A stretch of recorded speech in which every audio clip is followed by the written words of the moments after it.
नमस्कार, मी डी.टी. आंबेगावे, मुख्य संपादक सत्य पोलीस टाइम्स। सामान्य जनतेचा आवाज बुलंद करण्यासाठी सत्य पोलीस टाइम्स या चॅनेलला आत्ताच सबस्क्राईब करा। गीते साहेबांना मी सांगतो की गीते साहेब मी कोणावर वैयक्तिक टीका करणार नाही, कारण मी तेवढा मोठा नाही कोणाचं नाव घेऊन वैयक्तिक टीका करण्या एवढा। एक सर्वसाधारण तळ्याचा नागरिक म्हणून 40 वर्ष मी तळ्यामध्ये राहतोय, इथेच लहानाचा मोठा झालो। एक सर्वसामान्य तळा तालुक्याचा नागरिक म्हणून मी विचारतो की आज जो काय प्रचार चालू आहे, विकास केला विकास केला विकास पुरुष, मला तरी काय ह्या 40 वर्षात तळा तालुक्यातला विकास दिसला नाही।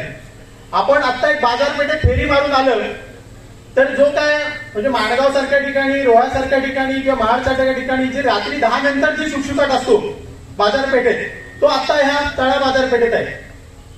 आज इथे साहेब अशी परिस्थिती आहे की तळ्यात माणसं राहायला मिळतं की जी इथे काम धंदा करतायत, इथे नोकरीला आहेत, शाळांमध्ये असतील, शिक्षक असतील, सरकारी असतील, ते माणगाव किंवा रोह्याला जाऊन राहत आहेत। का राहत आहेत याचा विचार आजपर्यंत कोणीच केला नाही, नुसता विकास केला। मगाशी जसं सांगितलं की अंतर्गत रस्ते बांधले आणि गटारं केली, समाज मंदिर बांधलं, हा विकास निश्चितपणे म्हणता येणार नाही। हा विकास नकोच आहे आम्हाला, ही कामं नाहीच आहेत तुमची। हे करण्यासाठी आमच्या स्थानिक स्वराज्य संस्था सक्षम आहेत। आम्हाला जो विकास हवा आहे की या ठिकाणी आपण जे कोण आपण आज त्या ठिकाणी खासदारकी आपण लढवत आहे, तटकरे साहेबांना मी एकच प्रश्न सर्वसामान्य नागरिक म्हणून मी विचारतो, मी कुठल्याही पक्षाचा प्रतिनिधी म्हणून विचारत नाही, तळ्यातला सर्वसामान्य नागरिक म्हणून विचारतो की आपण जिल्हा परिषद अध्यक्षपासून मंत्री, पालकमंत्री, खासदार या पदापर्यंत आपण त्या ठिकाणी चांगली मजल मांडली। प्रत्येक वेळी तळा तालुक्याने आपल्याला तटकरे साहेबांना त्या ठिकाणी चांगल्या प्रकारे मतदान केलं।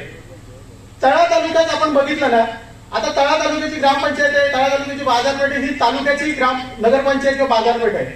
गीते साहेब आज तळा तालुक्याची लोक जी आहेत ती बाजारहाट करण्यासाठी, खरेदी करण्यासाठी म्हसळ्याला जातात, रोह्याला जातात। आज रोह्याची बाजारपेठ चांगली आहे, म्हसळ्याची बाजारपेठ चांगली आहे, माणगावची बाजारपेठ, महाड असेल, अलिबाग वगैरे तर विशेष सोडून द्या। आपल्या मतदारसंघातल्या रायगडमध्ये एवढ्या जर बाजारपेठ आहे तर चांगल्या प्रकारे त्या ठिकाणी अतिशय चालत असतील, आणि जर आपण तळ्याचं प्रतिनिधित्व एवढे गेले 30-35 वर्ष आपण करत असाल तर मग तळ्याचा आपण काय विकास केला ह्या जनतेला आपण आपल्याकडनं उत्तर अपेक्षित आहे।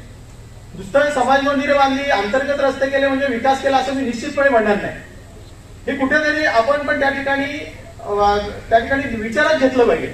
आपल्याला असा उमेदवार पाठवायचा आहे, आज आपल्या घरात एवढी पद आहेत, जिल्हा परिषद अध्यक्षपद आपल्याकडे 2 वेळा आपल्या घरात होतं, आपल्या घरात 4-4 आमदार झाले, मंत्री झाले, खासदार झाले, त्याचा फायदा निश्चितपणे आपण तळा तालुक्याला करून देणं ही आमची आपल्याकडे अपेक्षा होती।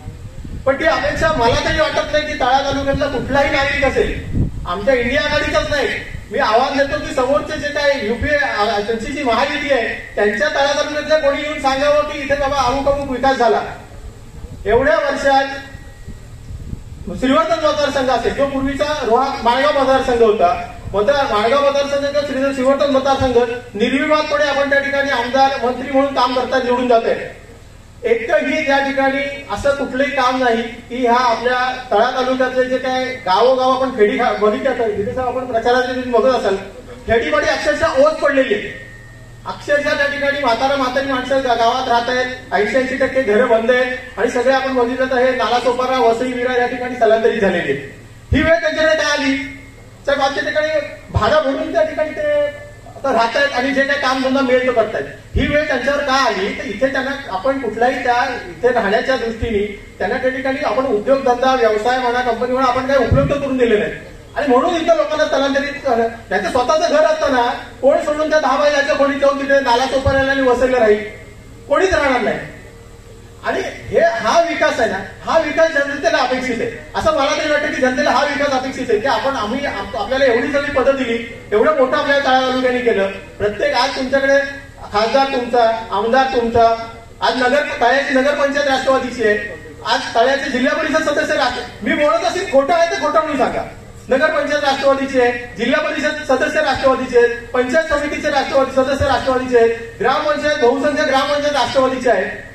आणि एवढं असून पण जर तुम्हाला त्या ठिकाणी आपल्याला माणसांना त्या ठिकाणी काही रोजगार उपलब्ध करून देता येत नसेल, आज अशी अवस्था की इलेक्शन आलं की फक्त आपण मुंबईला गाड्या पाठवतो आणि माणसं मागून घेतो, इलेक्शन पुरती येतात, होळीला येतात आणि माणसं परत तिकडे निघून जातात। ही जर परिस्थिती असेल तर आपण त्या ठिकाणी निश्चितपणे आपण सर्वसामान्य जनता म्हणून विचार करणं अपेक्षित आहे. मी काय आपल्या जास्ती वेळ घेणार नाही, कारण आपण मला माहिती आहे की उन्हातानात आपण गीते साहेबांना ऐकण्यासाठी, त्यांचे विचार ऐकण्यासाठी या ठिकाणी उपस्थित राहिलेला. त्यामुळे यावेळी आपण खूप संधी दिली, सिल्वर्टन मतदारसंघात आपण खूप संधी दिली. तर माझं आपल्या सर्वांना विनंती आहे, एक इंडिया आघाडीच्या घटक पक्षाकडे आपल्याला विनंती आहे की यावेळी आपण गीते साहेबांना निश्चितपणे संधी दिली पाहिजे. गीते साहेबांना मी आपल्या तळा तालुक्याच्या वतीने या ठिकाणी विनंती करेन की गीते साहेब आपण त्या ठिकाणी निवडून जाणारच आहात खासदार म्हणून. कारण आतापर्यंत आपण इतिहास बघितला, रायगडमध्ये आमच्या आमदार जयंतभाई पाटलांनी आम्हाला सांगितलेले की यावेळी तन मन धनाने आपण गीते साहेबांना निवडून आणण्यासाठी काम करायचे. आणि आतापर्यंत इतिहास आपण बघितला, शेतकरी कामगार पक्षाने ज्या ज्या पक्षाला त्या ठिकाणी खासदारकीला मदत केलेली आहे त्या त्या पक्षाचा खासदार त्या ठिकाणी निवडून गेलेला आहे. आणि त्यामुळे माझं आपल्याला हक्काने सांगणं आहे की आपण त्या ठिकाणी खासदार म्हणून निवडून जाणार आहात. 7 तारखेला आपल्याला भरघोस मतं पडणार आहे. त्यामुळे माझी आपल्याला एवढीच या ठिकाणी एक मी संधी घेतो की आपण खासदार म्हणून निवडून गेल्यावर आपण त्या ठिकाणी तळा तालुक्याकडे लक्ष द्यावं आणि कुठले तरी लोक स्थानिक स्थलांतर होणार नाही किंवा गेलेले लोक ते परत इथे तळा तालुक्यात राहिल्या अशा ठिकाणी आपण कुठल्या तरी छोटी इंडस्ट्री म्हणा, पाण्याची कमतरता आहे, ज्या इंडस्ट्रीला पाणी लागत नाही अशा ठिकाणी कुठेतरी इंडस्ट्री म्हणा, रोजगार म्हणा आपण त्या ठिकाणी उपस्थित करून द्याल अशी मी आपल्या एक सर्वांच्या वतीने विनंती करतो. आपल्या सर्वांना विनंती करतो की 7 तारखेला मतदानाला आपल्याला सगळ्यांनी जायचंय. सुट्टी आपल्याला दिलेली नाही, जरी सरकारने सुट्टी जाहीर केलेली आहे, आपल्याला घरी बसण्यासाठी सुट्टी दिलेली नाही. आपला मतदान करणं हा आपला हक्क आहे, आपलं कर्तव्य आहे. त्यामुळे आपण ते कर्तव्य निश्चितपणे बजावायचं आहे. आणि हे जे काय मशाल चिन्ह आहे त्या मशाल चिन्हाला आपल्याला भरभरून मतदान द्यायचं आहे. आणि यावेळी दाखवून द्यायचंय की तळा तालुक्याने ठरवलं तर आम्ही एखाद्या विशिष्ट पक्षाची मक्तेदारी तळा तालुका नाही. तळा तालुका ही एका विशिष्ट पक्षाची मक्तेदारी नाही. जर तळा तालुक्याच्या जनतेने ठरवलं तर आम्ही निश्चितपणे बदल घडू शकतो. आणि आपलं एक मत आहे हे त्या ठिकाणी बदल घडवणार आहे. खऱ्या अर्थाने विकासाला आपलं मत त्या ठिकाणी जाणार आहे. आणि त्यामुळे पुन्हा मी आपल्या सर्वांना विनंती करतो की गीते साहेबांना भरघोस मतांनी त्या ठिकाणी निवडून द्या. मला या ठिकाणी 2 शब्द बोलायची संधी दिली, आपल्या सर्वांनी शांतपणे ऐकून घेतलं, त्याबद्दल मी संयोजकांचा आभार मानतो. जय हिंद. सामान्य जनतेचा बुलंद आवाज, सत्य पोलीस टाइम्स.